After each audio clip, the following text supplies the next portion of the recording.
A paz do Senhor, amada igreja, amado irmão e irmã, sejam bem-vindos a mais um culto da série Falando de Deus. E hoje eu quero trazer para vocês um tema que eu considero como muito importante e que você reflita sobre ele. O tema da pregação desta tarde, início de noite, é Deus restaura sonhos. Você crê nisso? Você crê que Deus pode restaurar sonhos? Nós, homens, achamos até que não, que às vezes os sonhos são perdidos, ficam no passado e não podem ser restaurados. Mas nós servimos um Deus que tudo pode, o Deus que age através do impossível para se concretizar em nossas vidas, os nossos sonhos. Sim, devemos sonhar. Sonhar é importante. Sonhar nos faz entender que nós temos vida. E Deus é que dá essa vida e essa vontade e essa alegria em nossos corações. Todos temos a mesma oportunidade de podermos alcançar os nossos sonhos. Já foi falado em cultos anteriores que nós servimos ao único Deus, o único Senhor e Salvador, o único capaz de restaurar os nossos sonhos. E eu quero te convidar a esta tarde, início de noite, a você meditar profundamente nessa palavra e que você tenha toda a certeza no teu coração que Deus pode restaurar os nossos sonhos. Sabemos que, como cristãos, as nossas lutas são constantes em nossas vidas, provocam marcas muitas vezes profundas. Essas lutas nos desgastam, essas lutas nos cansam, elas nos deixam exaustos, elas nos deixam enfraquecidos ao ponto de abandonarmos os nossos sonhos. De tão difícil que é. Nos momentos em que muitas vezes nós estamos cercados pelo inimigo, que dia após dia trava uma luta contra nossas vidas, nós vamos enfraquecendo. Parece que as promessas do Senhor, as promessas de Deus começam a se distanciar de nossas vidas. Parece que as promessas começam a ser como a areia fina. Quando você coloca uma areia fina nas mãos, ela passa pelos seus dedos e ela vai se esvaindo, ela vai indo embora. Ou então é como se uma miragem no deserto fosse vista. Você vê a miragem, mas aquilo não é real, é apenas uma miragem. E assim que os sonhos começam a se transformar em nossas vidas, como se fosse miragem. Como se fosse algo que não pudesse se concretizar. Nós já ouvimos e vimos muitas vezes filmes que produzem no deserto essas miragens, como exemplo. E essa comparação, eu entendo que ela é exatamente o que a palavra vai nos trazer e o propósito do entendimento ao qual Deus vai nos trazer esta tarde. E quando eu busquei a descrição do que significava miragem, eu encontrei a seguinte resposta. Efeito óptico que ocorre nas horas mais quentes, especialmente nos desertos, que cria uma imagem semelhante a um lago azul, onde por vezes se refletem imagens. Em outras palavras, aquilo que se apresenta como algo muito bom, mas que não é verdadeiro, falsa realidade, ilusão. Então eu tenho clamado a Deus para que na igreja, para que nós, para que você não transforme seu sonho em uma miragem, mas que você creia que ele pode ser realizado em suas vidas. Para isso, eu te convido a abrir suas Bíblias em Salmos 126. É um salmo curto, nós vamos ler ele inteiro. Eu vou ler ele em duas traduções, da NVI e na Almeida. Por que ler as duas traduções? Porque é interessante você comparar o entendimento de cada um dos editores. Na primeira leitura é da tradução da NVI, na segunda leitura, da tradução da Almeida, corrigida. Diz assim a palavra de Deus: quando o Senhor trouxe os cativos de volta a Sião, foi como um sonho. Na tradução Almeida, quando o Senhor trouxe do cativeiro os que voltaram a Sião, estávamos como os que sonham. Versículo 2: então a nossa boca encheu-se de riso e a nossa língua de cantos de alegria. Até nas outras nações se dizia: o Senhor fez grandiosas coisas por este povo. Na tradução Almeida. Então a nossa boca se encheu de riso e a nossa língua de cântico. Então se dizia entre os gentios: grandes coisas fez o Senhor a estes. Versículo 3. Sim, coisas grandiosas fez o Senhor por nós, por isso estamos alegres. Tradução Almeida. Traze-nos outra vez, ó Senhor, por nós, pelas quais estamos alegres. Versículo 4. Senhor, restaura-nos, assim como enches o leito dos ribeiros no deserto. Na tradução Almeida. Traze-nos outra vez, ó Senhor, do cativeiro, como as correntes das águas do sul. E algumas outras traduções falam das correntes do Negueb. Versículo 5. Aqueles que semeiam com lágrimas, com cantos de alegria, colherão. Na tradução Almeida, os que semeiam em lágrimas, cegarão com alegria. Versículo 6. Aquele que sai chorando enquanto lança a semente, voltará com cantos de alegria, trazendo os seus feixes. E na tradução Almeida, aquele que leva a preciosa semente, andando e chorando, voltará sem dúvida, com alegria, trazendo consigo os seus molhos. Amém? Glória seja dada ao nome do Senhor. O livro de Salmos, ele é o mais longo livro de toda a Bíblia. Com 150 capítulos, diz a história que levou 1000 anos para que totalmente fosse escrito o livro de Salmos. Para efeitos de entendimento sobre o Salmo 126, temos uma pregação, nessa palavra que acabamos de ler, alguns detalhes muito importantes. O primeiro dele, que essa passagem, essa leitura, ela foi escrita pós-cativeiro babilônico. O povo estava no cativeiro. O povo de Israel foi diversas vezes perseguido, cercado, escravizado por povos diferentes, por muitos e muitos anos. Os assírios, os babilônicos, os egípcios, os persas e tantos outros. Tudo porque deixavam de buscar a Deus e praticavam a idolatria, praticavam o pecado. Então Deus mandava profetas, eles então não ouviam os profetas, pelo contrário, eles matavam os profetas de Deus, e as consequências dos seus atos, os seus pecados, os levaram a várias vezes o cativeiro. As suas portas eram queimadas, a cidade de Jerusalém era totalmente destruída.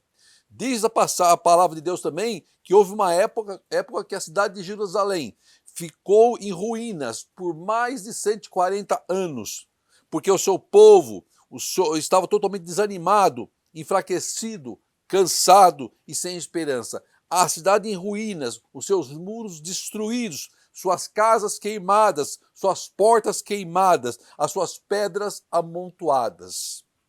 Aí então nós vemos Deus novamente agindo em favor daqueles que ele escolheu para libertá-los do cativeiro. É essa passagem que nós acabamos de ler. O curto Salmo 126 é um breve, mas profundo relato de como Deus opera ao nosso favor, opera em favor dos seus escolhidos, em favor do seu povo, em seu favor. O primeiro versículo diz: quando o Senhor trouxe os cativos de volta a Sião, foi como um sonho. A expressão foi como um sonho nos remete a situações em que podemos ter passado ou estamos passando, quando se perde toda a esperança de dias melhores. A esperança de que um dia nossos sonhos se tornariam realidade, ou a esperança de um fim para a luta, um fim para a tribulação, um fim para a prisão, um fim que nos traga alegria de volta. O relato é de um povo que conhecia Deus, conhecia os seus feitos, conhecia o seu operar, conhecia o seu poder. E nós somos um povo que conhece a Deus. Você conhece a Deus, eu conheço a Deus. Mas existe situação que mesmo nós conhecendo a Deus, nós nos sentimos enfraquecidos. Nós conhecemos os feitos do Senhor, conhecemos o seu poder, conhecemos o seu imenso amor, capaz de entregar o seu filho, o único filho, à morte de cruz. Mas há momentos que parece que nossa luta, tribulação, aflição, nos faz esquecer de tudo isso. Nos faz apagar da mente. Então Deus ouve o clamor do seu povo, ouve o nosso clamor, as nossas lágrimas, nossas dores, e vem com uma resposta. Deus sempre virá com uma resposta. Deus sempre vai trazer para nós uma nova esperança. Deus sempre vai reavivar em nossas vidas os nossos sonhos e vai trazer-nos um renovo, porque Ele é Deus. Aí o versículo 2 diz assim: então A nossa boca encheu-se de riso e a nossa língua de cantos de alegria.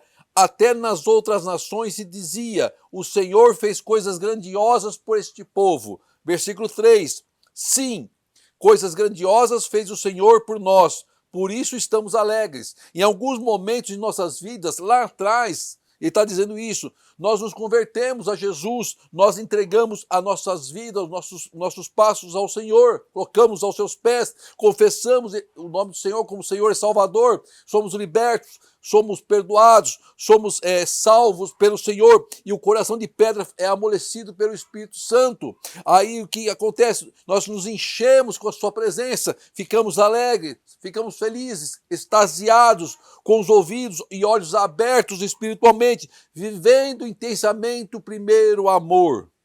E eu te pergunto, e hoje? E agora? Nesse instante, nesse momento, como estamos vivendo o nosso amor com Cristo? Como? Como estão os nossos sonhos, os sonhos de Deus? Não importa onde você esteja, na sua casa, no seu carro, no seu trabalho, responda, como estão os seus sonhos? Onde está a alegria do primeiro amor? Onde está o entusiasmo de servir a Deus? Onde está? Se sua resposta for, meus sonhos acabaram, ou não existe mais, se foi, é coisa do passado, deixa eu te dizer uma coisa. Nós não moramos no passado, nós não vivemos apenas de história. As coisas de Deus não podem se tornar saudades. Deus está vivo e quer quer para nós o melhor. Como é possível vivermos o primeiro amor e agora parece que estamos vivendo em dias cinzentos? Parece que nada mais nos traz alegria. Parece que os sonhos se esvaíram. Era assim que estava vivendo o povo de Deus no cativeiro. Deus não nos quer no cativeiro. Se a igreja virou uma rotina, se ouvir a palavra de Deus faz parte apenas de uma liturgia, se cantar louvores é algo apenas legal, bonito, joia, se a alegria do primeiro amor se foi, está na hora de buscarmos uma intervenção cirúrgica da parte de Deus e urgente em nossas vidas. Rapidamente, precisamos de uma nova e urgente intervenção de Deus sobre nossas vidas. Precisamos de um avivamento, precisamos de um renovo. E era o que o salmista estava dizendo no versículo 4 dessa passagem que acabamos de ler, que diz assim: Senhor, restaura-nos. Senhor, restaura-nos. Assim como enches o leito dos ribeiros no deserto, Senhor, restaura-nos. O salmista relata que havia o desejo de um renovo da parte de Deus para o povo, para o que eles estavam passando. Os feitos de passados ficaram no passado. Existem momentos que nós precisamos de uma nova intervenção de Deus sobre nossas vidas. Há momentos, sim, irmão, que precisamos de um renovo da parte do Pai. Há momentos, sim, que nós precisamos de um revivamento. Quando o profeta Elias pede a Deus a morte, na verdade ele provoca em Deus uma resposta à sua aflição, ao seu medo. É isso que ele estava querendo ouvir de Senhor. Existem momentos que temos que provocar a Deus e o socorro à nossa aflição, à nossa tristeza, à nossa apatia. E hoje é o dia do renovo. É hoje que Deus vai restaurar os nossos sonhos. É hoje que Deus vai nos trazer o avivamento. É hoje que nós reviveremos uma nova esperança, um novo sonho. Não deixe a sequidão desanimá-lo, porque a sequidão não é e nunca será permanente. Nunca será permanente. Deus pode intervir, Deus pode reanimar, Deus pode trazer algo extraordinário sobre a tua vida, sobre nossas vidas. Deus vai encher os rios no meio do deserto. É a palavra de Deus que diz. É a palavra de promessa. Olha o que diz Isaías 43, 18 e 19. Esqueçam o que se foi. Não vivam do passado. Vejam, estou fazendo uma coisa nova. Ela já está surgindo. Vocês não o percebem? Até no deserto vou abrir um caminho e riachos no ermo. Que palavra abençoada! O grande avivamento acontece no meio da crise. A crise que estamos vivendo não é motivo para acharmos que Deus não pode mudar esse quadro. Quando Deus assopra sobre o vale de ossos secos, nós vemos o quê? Vida. Um povo que é restaurado, um povo que é cheio do Espírito e cheio de sonhos. Sonhe e viva os sonhos de Deus. No versículo 5, aquele que semeia com lágrimas, com cantos de alegria colherão. Os momentos da minha vida que mais tive experiência com Deus, respostas sobrenaturais de Deus, não foi os momentos mais difíceis. Quando não via saída, quando não via esperança, quando os sonhos estavam desaparecendo, quando eu estava sem força, quando não tinha mais lágrimas nos olhos, era quando Deus vinha com a resposta. O que Deus está dizendo para nós hoje, essa tarde, hoje, nesse instante, é que longa será a nossa caminhada, mas não se preocupe, Ele vai nos dar o alimento que nós precisamos para alcançar os nossos promessas, os nossos sonhos. Porque creia, Deus que nós servimos é o Deus da promessa. Versículo 6, aquele que sai chorando enquanto lança a semente voltará com cantos de alegria, trazendo os seus feixes. Não viva de lembranças, viva o presente de Deus, cheio do Espírito Santo. O profeta Elias vinha de uma vitória sobre os profetas de Baal. Ele foge então e se esconde debaixo de uma árvore. Então o que ele pede a Deus? Ele pede a Deus a morte. Aí o que Deus faz? Deus manda para ele a morte? Não, não manda para ele a morte. Por que a morte? Porque Deus acabaria com seus sonhos, porque Deus acabaria com seus projetos. Ele estava cansado, estava sem força. Mas Deus tinha uma resposta diferente para o teu servo e tem uma resposta diferente para nós, daquilo que havia pedido. Deus não quer nos trazer a morte, Deus quer nos dar vida. E o Deus que nós servimos é o Deus da vida. Então a palavra de Deus diz que ele manda um anjo até Elias. O anjo vem, coloca do seu lado água e pão, acorda Elias, fala come, bebe. Ele come, bebe e volta a dormir. Aí o anjo de novo volta, coloca água e pão de novo, fala acorde, come e bebe, porque longa será a sua caminhada. Não importa quantas vezes Deus terá que interceder sobre você, Deus precisa nos acordar da mesmice, Deus precisa nos acordar da inércia espiritual, Deus precisa nos acordar do desânimo e tristeza, e Deus está nos dizendo hoje, não desista, não pare de crer, os sonhos de Deus jamais vão morrer. Deus precisa nos acordar do desânimo e tristeza. Crê, meu irmão, Deus vai frustrar todas as tentativas do inimigo de nos derrotar. Levanta teus olhos, olhe para o Senhor, Ele vai estar restaurando sim os nossos sonhos hoje. Vai restaurar sim. O pastor Hernando Dias Lopes, em uma das suas pregações, ele diz algo muito interessante que eu quero compartilhar com vocês. A igreja busca metodologias para restauração e avivamento.